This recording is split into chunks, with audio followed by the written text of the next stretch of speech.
Doutor Joaci Góes, nós estamos no Bela Fala, no episódio número 4, iniciando uma série para falar sobre Porto Seguro, a história dele. E eu gostaria primeiro de agradecer pelo seu tempo de estar aqui conosco, convidar vocês todos a ouvir essas histórias que são preciosidades para a nossa região, para a nossa cidade. E, como eu havia falado, enxergar Porto Seguro hoje do jeito que ele é, com tantas características prósperas, né, em vários segmentos. É muito fácil acreditar na nossa região hoje, mas sempre tem alguém que tem que acreditar naquela região quando ela quase não existia aos olhos comuns, né? E o senhor, hoje, nosso convidado, foi uma dessas pessoas, e advogado, empresário, político, empreendedor, tantas características que a gente pode exaltar do Senhor. Para mim é uma honra te receber aqui e abrir essa série. Seja bem-vindo ao Bela Fala. A honra é minha, Júlia, pelo tema, né, pela cidade e pelo prestígio do canal que você também cumpre como uma pessoa muito bem informada e com um pensamento voltado para a grandeza do berço natal do Brasil. Exatamente. Como que começou a sua relação com Porto Seguro? Como que foi enxergar Porto Seguro pela primeira vez? Bom, a primeira vez que eu vim aqui, eu fiquei atônito. Foi logo depois que o Médici pavimentou o acesso. E eu fretei um avião pequeno naquele tempo, o aeroporto era muito minguadozinho. Desci aqui, fiquei numa hospedaria única metropolitana que tinha lá na cidade, né? E caminhei por essas estradas, e para você ter uma ideia, isso perdurou durante muito tempo. Quando eu comprei as terras e vim aqui tomar posse, no dia 25 de janeiro de 76, num domingo, eu fui de jipe. 10 horas da manhã saí daqui e fui até Cabralha. Só na volta eu cruzei vindo no sentido contrário com um carro. Na ida, quando eu fui da Cabralha, nunca cruzei por um carro, nem se vê nada. Era Via livre. completa. Só de lá para cá cruzei com um carro, só para você ver. Uhum. E ainda pude flagrar o nudismo ali na praia de Itapirapu. Isso aqui era completamente abandonado. 90% das casas de Porto Seguro eram fechadas. Você comprava, em média, uma casa pela outra, faria até um favor ao proprietário por R$100. Melhor, desculpe, $100. 100 dólares, que é a moeda permanente. Usada aqui, né?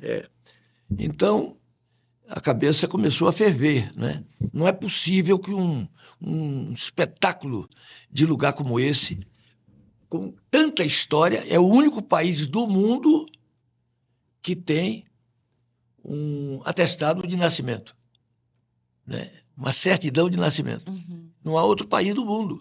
É esse, a Carta de Peruvá de Caminha, né? E com tanta beleza, quer dizer, muita história e muita beleza, e muito clima, tudo clima. Então, foi um trabalho de alocobrar e dizer o seguinte: é preciso que as pessoas venham aqui, né? Então, a cabeça começou a trabalhar no sentido do que fazer, já que seria muito artesanal. Uma coisa que eu fiz que era peguei algumas vezes o avião e trazia 5, 6 pessoas no avião, o cara ficava encantado. Atônito, né? Mas você não tinha uma infraestrutura mínima que fosse de hotel, por exemplo, nem de restaurante, nem nada, até porque a cidade não havia consumo para isso, né? Parecia que era uma cidade fantasma. Essa era a impressão que tinha. Doutor, e sabe o que eu acho interessante? Porque, assim, hoje nós temos muitas pessoas de fora, de outros estados, né? Então, é muito fácil você se deslumbrar com que a gente ainda permanece com a beleza natural muito Forte. aflorada, né? Mas quando você mora no estado, em outro estado, vem para cá e fica atônito. É. O senhor é baiano, correto? Sou, Então, o senhor já tinha costume com as belezas naturais da Bahia, claro, né? claro. Então, isso para mim foi muito interessante de descobrir, porque a gente fica, João Cigóis, vai pesquisar, encontra a Góis Coabita, que o senhor também é um dos fundadores da Góis Coabita. Então, assim, o praxe de estar no mercado, né? E ser baiano e se apaixonar por coisas do seu estado ainda, né? Claro, claro. É. Mas aí a ideia, eu acho que foi a coisa mais importante que aconteceu para Porto Seguro, naturalmente que iria acontecer em algum momento, né? Foi quando eu digo, não, o Brasil tem que tomar conhecimento disso. Então, pegar e fazer publicidade no sentido convencional, complicado para fazer, caríssimo, que você tinha que colocar na mídia nacional. Uhum. O que é que tem que fazer? Eu digo, não, vamos tentar por aí. E aí foi quando eu já acompanhava a Paula Saldanha num programa que ela tinha na televisão para crianças, Era infantil. né? Aham. Programa infantil. E era uma moça bonita, um rosto muito bonito, gaúcha, né? Sobrinha de João Saldanha, né? E aí eu soube que ela tinha aberto uma produtora com o marido dela, o Roberto Werneck, que era parente de Carlos Lacerda, Uhum. né? Que o Carlos Lacerda, o governador, o jornalista, Sim. o político, era Carlos Werneck de Lacerda.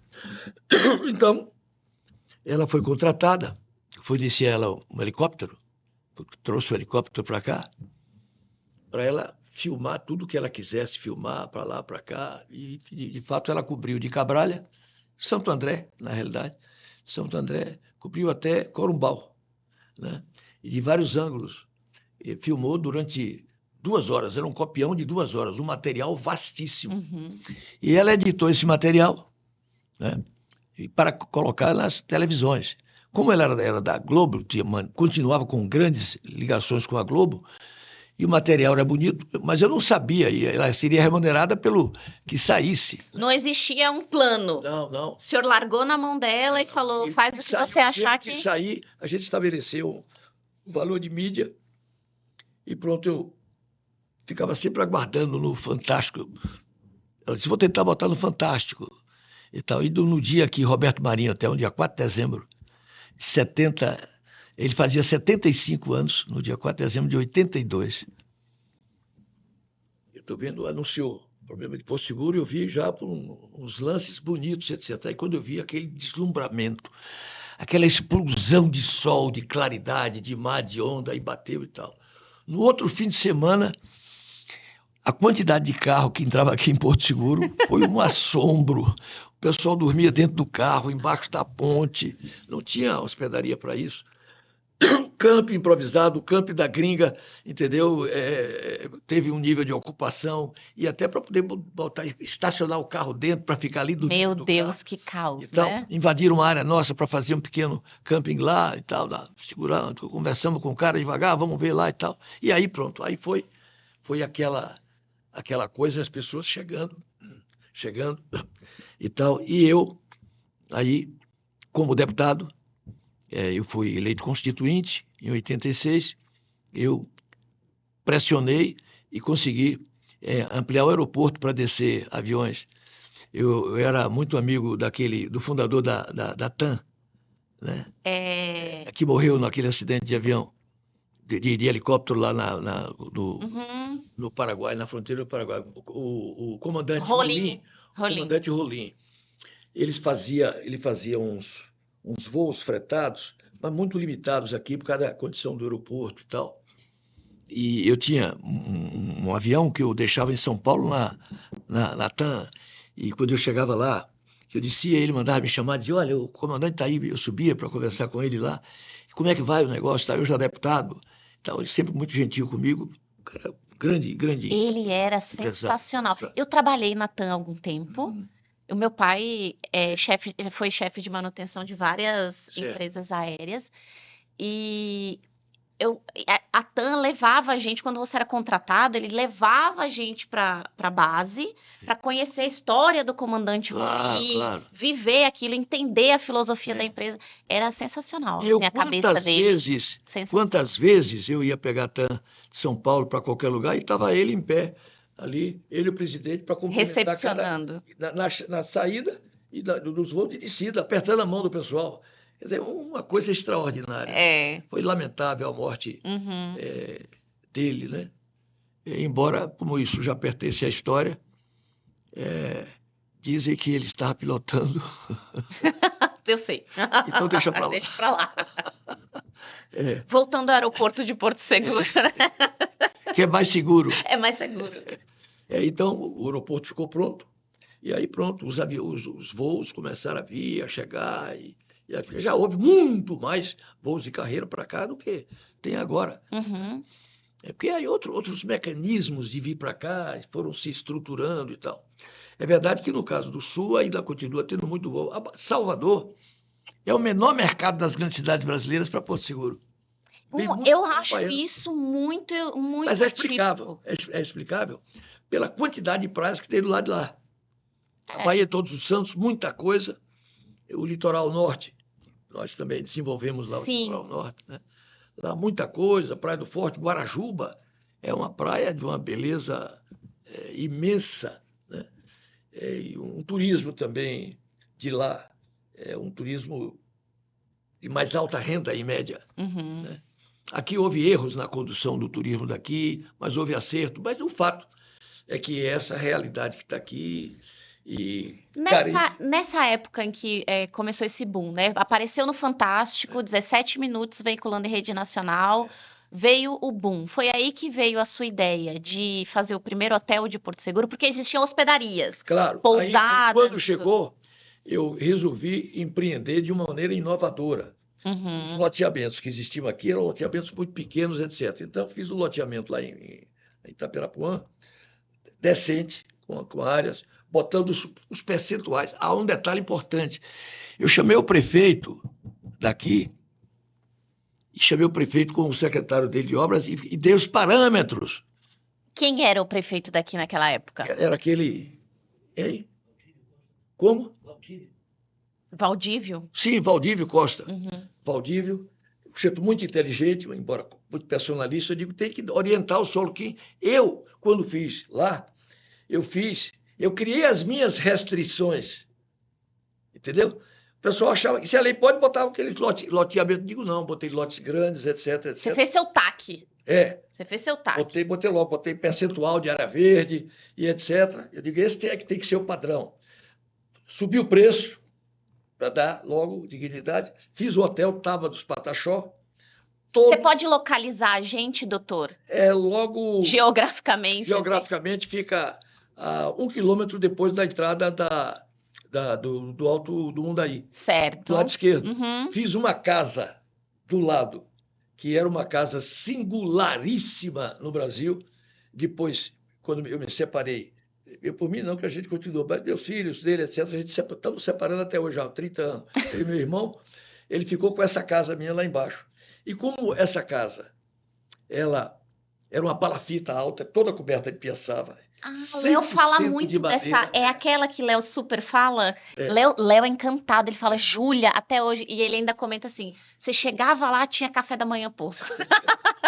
Pra onde você olhava, tinha tudo muito bem. Aí ela era, meus netos estavam engateando 2 anos, e eu disse: esse aqui é perigoso, porque ele pode cair aqui, entendeu? Do lado, e menino e tal. Eu digo: não, eu vou sair daqui. Aí fizemos a casa do Alto Mundaí. E ficou essa casa com meu irmão, e até o meu sobrinho Ronald morou um tempo lá e tal, mas depois desapareceu. Uhum. Mas era uma coisa marcante. Vinha gente da Escola de Arquitetura de vários lugares. Que legal. E o próprio hotel era todo de piaçava. Uma tábua dos Pataxó. Sim. E aí eu fiz uma outra coisa também importante. Peguei na área do loteamento. Peguei 10 lotes.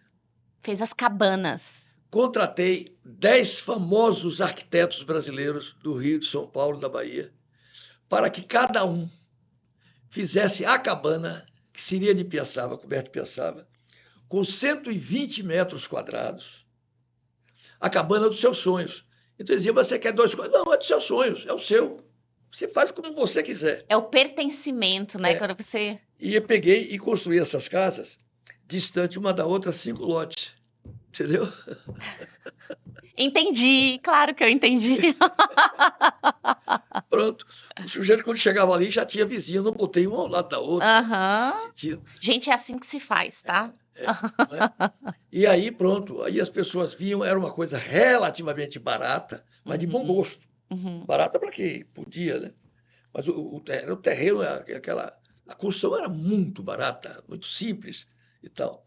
Então, aí pronto, a cidade começou a se expandir a partir dali. E fizemos também a quadra de tênis lá no Taba. E aí, pronto, fomos interessando as pessoas, criando atrativos Sim. para as pessoas ficarem aqui. Ah, uma outra coisa que foi muito importante, foi botar o clube de ultraleve. O clube de ultraleve. É onde ainda tem? Hoje? Ali. Botar aquilo ali porque eu tinha 2 aparelhos. Um para descer em terra e o outro que descia em água e em terra. Uhum. Então eu ia, por exemplo, ali para o Recife de Fora. Você descia ali no Recife de Fora. O aparelho ficava parado ali e tal. Eu levava minhas sobrinhas, minha mulher, as amigas da minha mulher e tal, etc.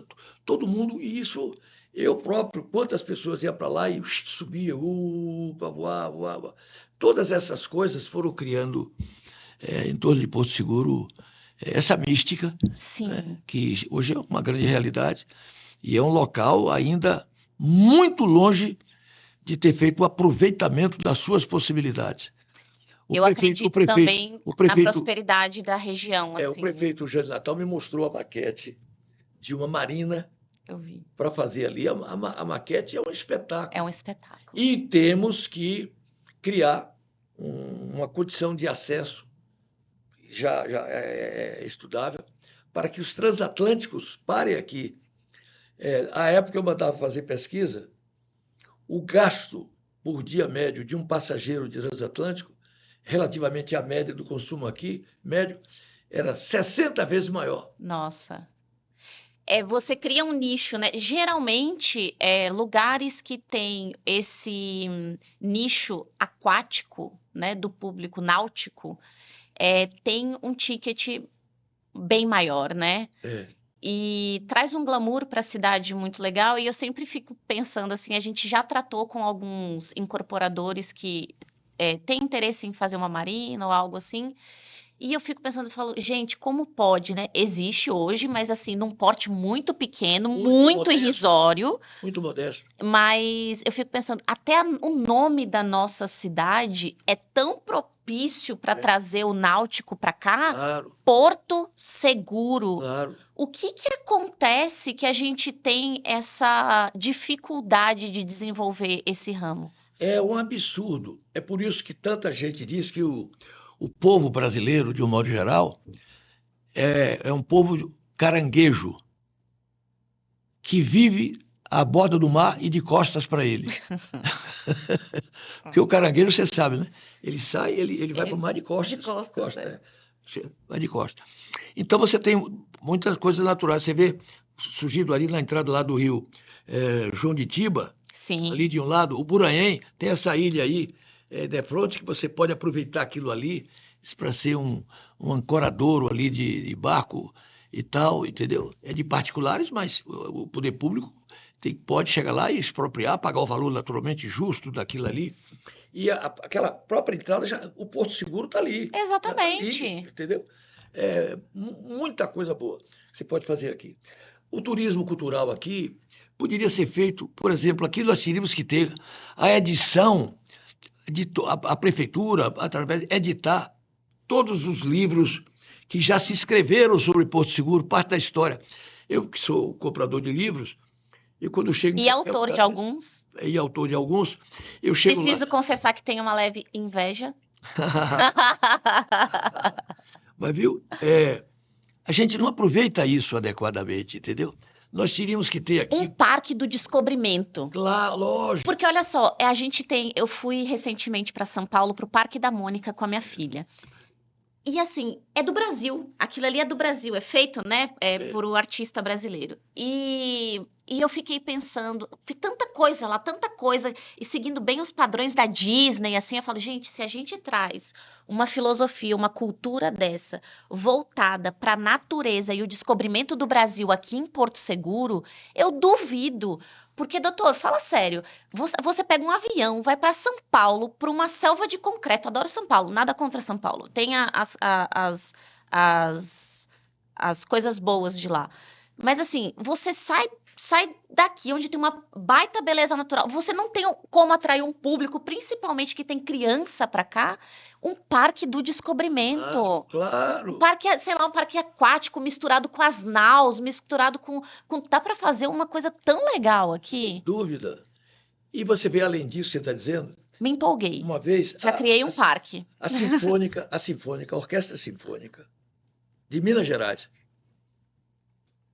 que tinha um mineiro que se formou pela Bahia com um dos seus dirigentes, chegou e disse, Joaci, a gente pode passar o verão todo, a Sinfônica lá em Porto Seguro não cobra nada. Basta ter hospedagem e comida para dar todo dia, 6 horas da tarde, 5h30, na Cidade Alta, defronte daquela igreja, Com aquela junto ali do vista. Marco do Descobrimento, Orquestra Sinfônica.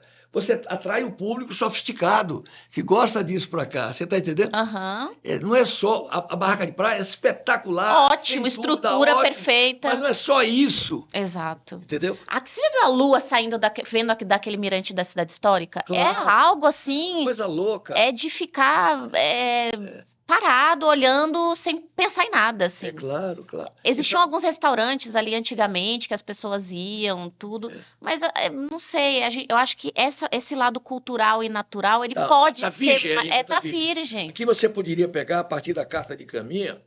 Eu já conversei com vários prefeitos, amigos meus, etc. E talvez pega um cara como Chico Sena, um historiador que conhece da Bahia com uma coisa louca, para vir orientar aqui com pessoas, etc. E você, em cada um desses pontos, aquele rio lá de João de Tiba, que até passava por minha faculdade, aliás, aqui. A Facdesco. A Facdesco, uma coisa daquela qualidade.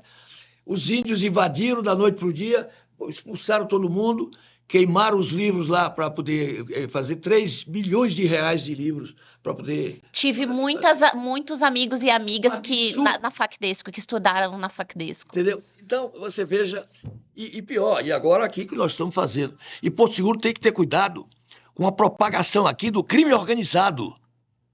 É alvo.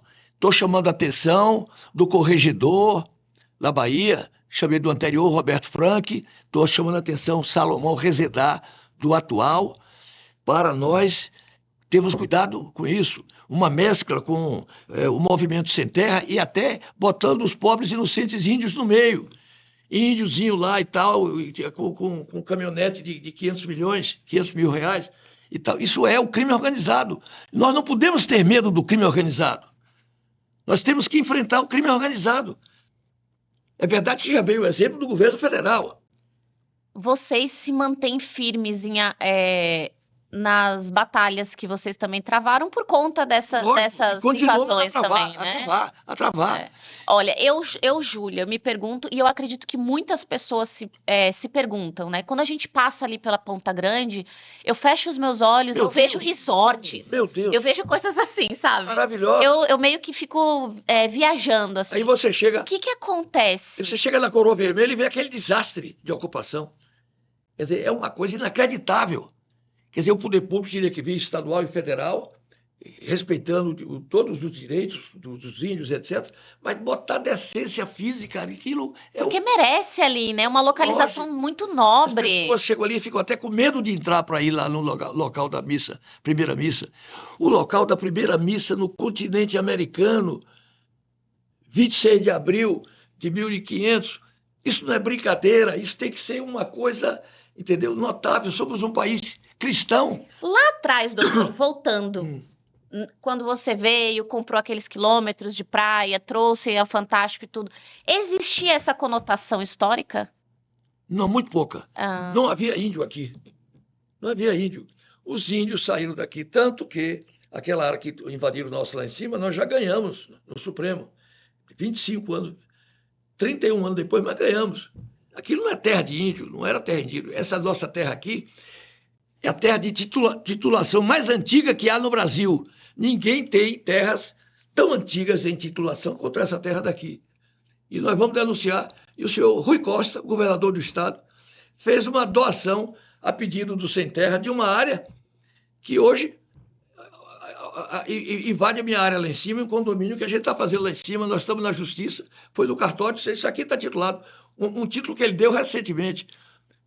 O Rui Costa, se ele não tiver cuidado com isso, ele vai, na campanha, terminar recebendo a crítica de grileiro, e de marginal, e de participante do crime organizado. Estou falando porque quero preservar a imagem dele. Eu acredito que ele assinou sem saber que estava assinando. Fazer uma doação como se fosse terra devoluta de uma área daquela. Titulada ali, no Alto Mundaí. Debruçado ali sobre aquela encosta. É possível isso? Não é possível. Atípico. Então, isso aí não foi feito à toa, não. O cara do Sem Terra botou ele lá com pressão como se fosse legítimo. Porque tem gente decente, boa, etc., mas tem políticos que representam o Sem Terra e que são picaretas, são vagabundos, são marginais. E é de concessão em concessão que a Colômbia se transformou com o Escobar no que se transformou. E a Bahia é hoje o estado ocupado por 29 organizações criminosas. O segundo do Nordeste é Pernambuco, com 19.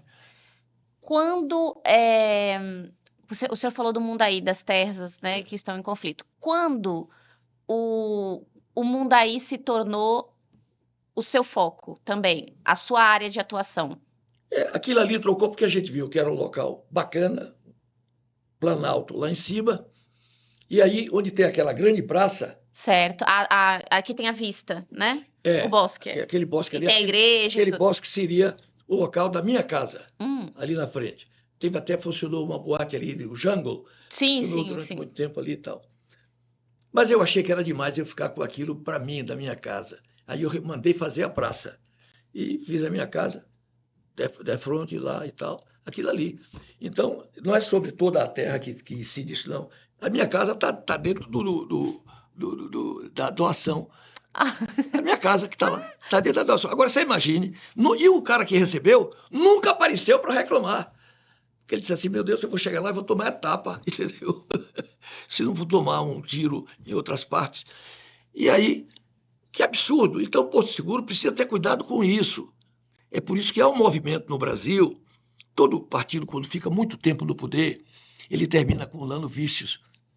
E áreas como as nossas, elas são visadas, né? São áreas que elas estão no radar, assim, tanto dos investidores honestos que querem desenvolver projetos bacanas e tudo, quanto de coisas que vêm de... para ver qual é a vantagem. E isso acontece não só em Porto Seguro. Toda parte. Todas as partes muito valorizadas, elas vêm com essas demandas territoriais, de ocupação muito forte, né? Então, eu acredito que, além do cuidado específico, tanto do Poder Executivo, tem que ter um cuidado também dentro do Judiciário, né? A gente teve alguns episódios aqui em Porto Seguro que... Hoje, eu sou advogada imobiliária e sinto essa transição, né? Depois que foi mudado o cartório, mudaram algumas peças do judiciário, a gente sente isso, mas acho super importante que essas coisas aconteçam é a transição para regularizar cada vez mais. Daqui a algum tempo vão ter outras mudanças de peças, de players, para poder a gente aprimorar, porque a nossa malha urbana, ela precisa ser melhor delimitada. Claro. E a gente tem visto muitas incorporadoras chegando. No próprio Mundaí, a gente tem a Soma, que foi para lá, uma empresa que a gente já trabalhou, sabe que é uma empresa super honesta, e que demorou quase 6 anos para fazer toda a licenciatura, né? Toda a licença das áreas, tanto ambiental, enfim, urbanística. Então, a vinda desses players maiores também para cá é super importante para Da qualidade. regularizar isso, né? Lógico, Porque as coisas claro, não podem ficar se desenvolvendo de claro, uma maneira claro, desordenada. claro. É legal, é virgem, mas precisa também de um cuidado na hora de se desenvolver, né? É isso, eu acho super importante no mercado imobiliário a gente focar na segurança jurídica e na organização de Fundamental. expansão, Claro, né? claro. Eu acho que a Góes Coabita, quando ela veio para cá, ela trouxe um pouco o início desse tom, É, né?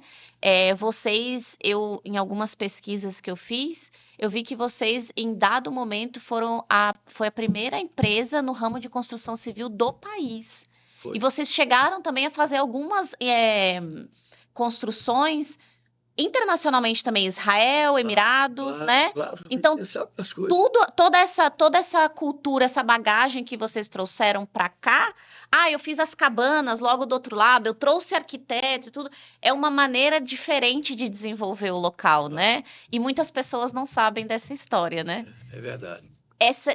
Depois que vocês começaram a trazer essas pessoas para cá, como que foi ver? Depois teve o hotel, né, que a gente tem até hoje ali, que é o Porto Seguro Praia, que foi do João da Sunga, que também foi uma oportunidade também de trazer pessoas para Sem cá. dúvida, ele foi a presença de aquele hotel foi muito importante. Um hotel de qualidade até hoje. E agora calcule naquela época, É, entendeu? e o porte dele, né? Ótimo hotel, É. muito boa qualidade. Eu fiz algumas, chegamos a pegar ônibus, pessoas de bom nível, com as crianças, meninos pequenos e tal, os filhos, Aham. e a gente vinha passar fim de semana ali naquele hotel, e tudo isso como parte da popularização da região, que as pessoas não conheciam, né? Porque você não tinha Tá naquela povoando aqui. povoando, é uma coisa de povoar. Portanto, uma coisa que eu acho, e eu darei uma contribuição muito importante para isso, pelas boas relações que eu mantenho com o judiciário baiano, porque são pessoas que eu conheço há 30, 40, 50 anos e etc. Conheci o pai de uns, e os filhos hoje são desembargadores, meus amigos, etc.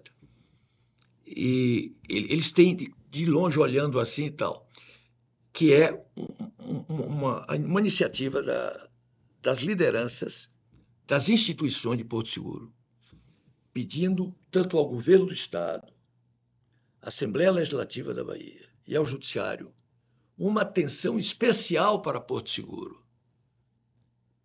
Eu acho que não tem.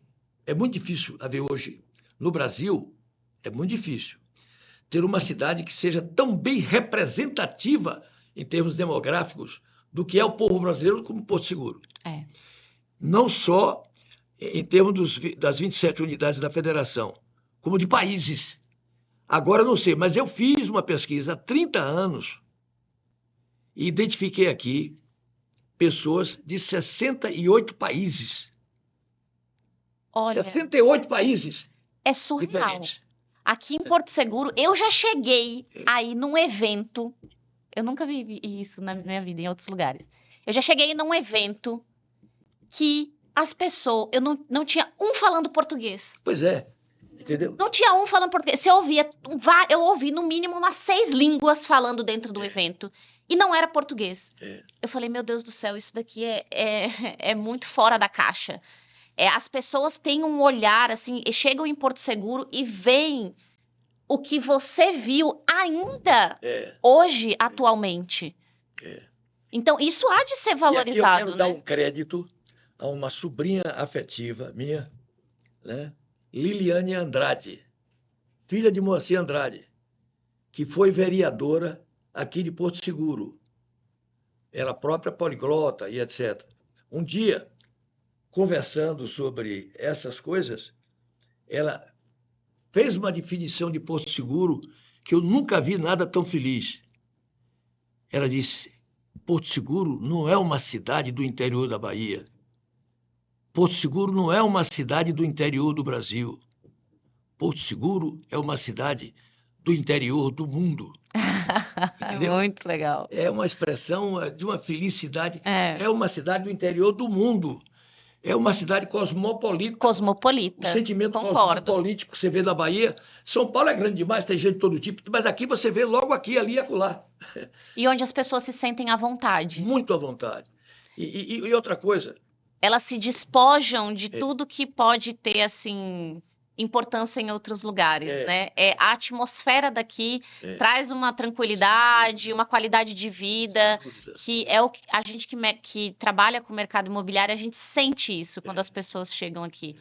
Isso é o que mais elas transmitem, comunicam pra gente. Ah, Porto Seguro é muito bom, a qualidade de vida, o ar que a gente respira, as pessoas que a gente conhece na rua, o jeito que a gente trabalha, muda a mentalidade da pessoa para poder estar aqui. Um arqueologista, marido de uma amiga nossa de uma baiana, inglês, ele é arqueólogo.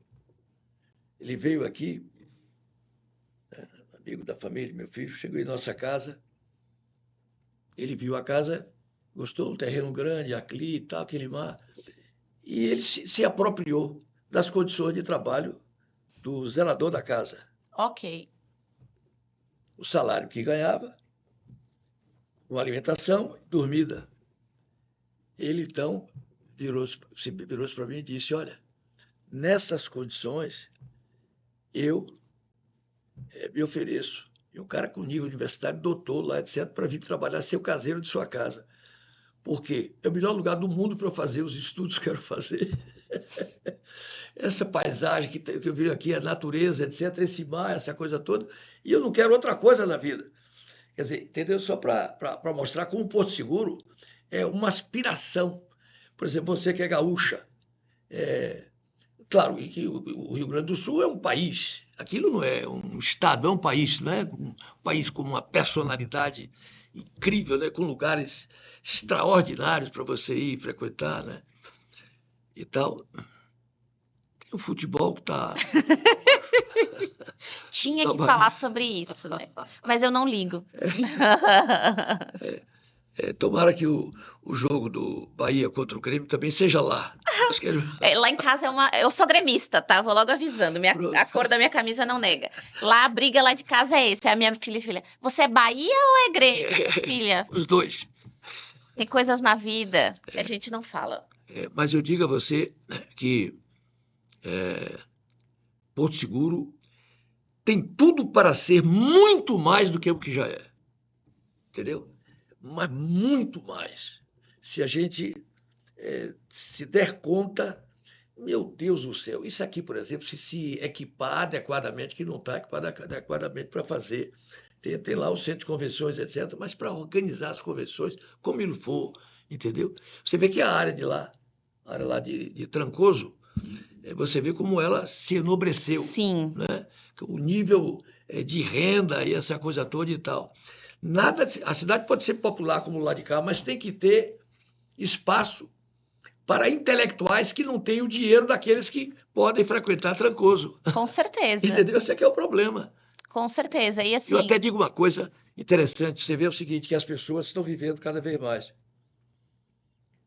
Agora tem melhorado. Nesse governo, falei até com ele, do prefeito Jânio, ele tem um bom avanço, que é o conforto nos espaços públicos. Tem que ter espaços, bancos, já melhorou bastante, para se sentar, etc. Uma coisa até que eu acho que a prefeitura poderia fazer é de, pelo menos, 20 lugares de Porto Seguro ter ginástica ao ar livre de manhã e ao entardecer, entendeu? De funcionários, a gente paga pela prefeitura. É um espetáculo bonito. É muito legal.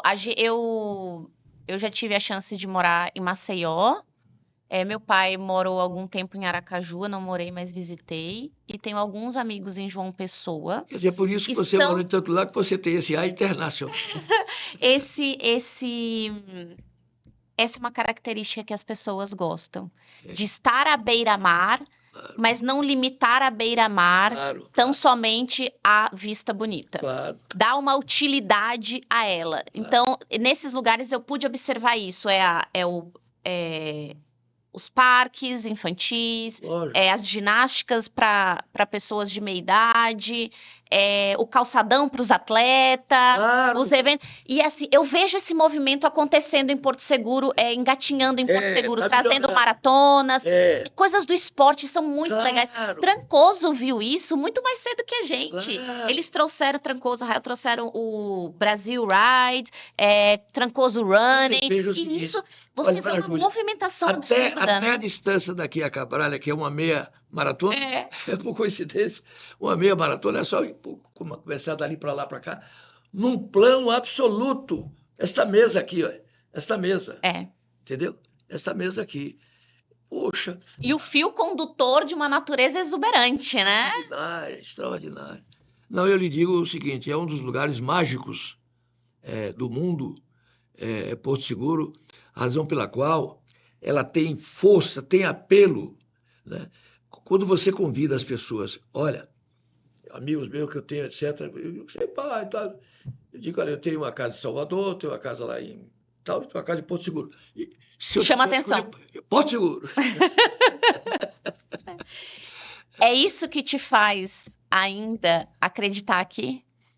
Você, por exemplo, você que é uma mulher jovem, eu quero dizer que estou gostando tanto dessa entrevista, que eu já vou começar a preparar o improviso que eu vou fazer na festa do seu centenário.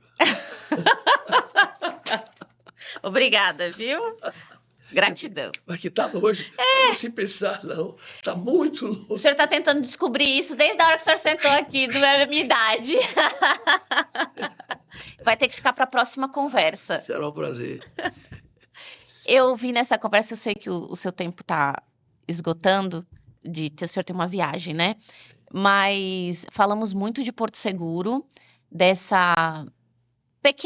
pequeno capítulo, porque eu sei que o senhor deve ter muitas outras histórias e a gente vai ter o maior prazer de recebê-lo novamente. Mas estou conhecendo o Dr. Joaci Góes hoje, então preciso terminar com o senhor fazendo uma pergunta pessoal. Vou te dar primeiro uma impressão pessoal minha, de uma pessoa que vive, né? Hoje em dia a gente está vendo tanta gente sobrevivendo ao dia a dia, ao trabalho, ao relacionamento, a tantas áreas da vida. E só pela essa primeira conversa eu vejo que o senhor vive de verdade. Qual seria o seu conselho para a gente, para viver uma experiência de vida muito bacana como a sua? Olha, eu vou lhe dizer uma coisa.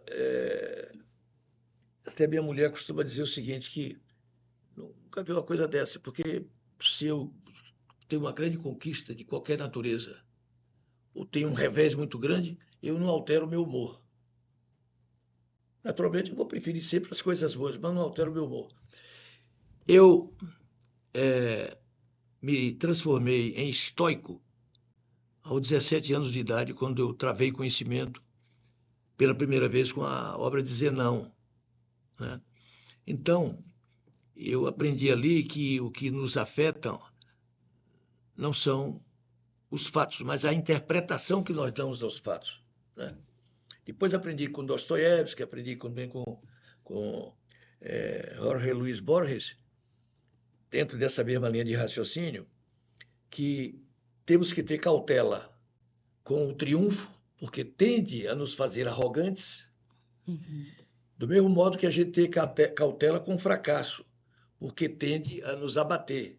E nós devemos procurar traçar uma trajetória central equidistante desses dois elementos, sabendo que entre qualquer um de nós dois e Elon Musk, ele não é mais rico do que nós.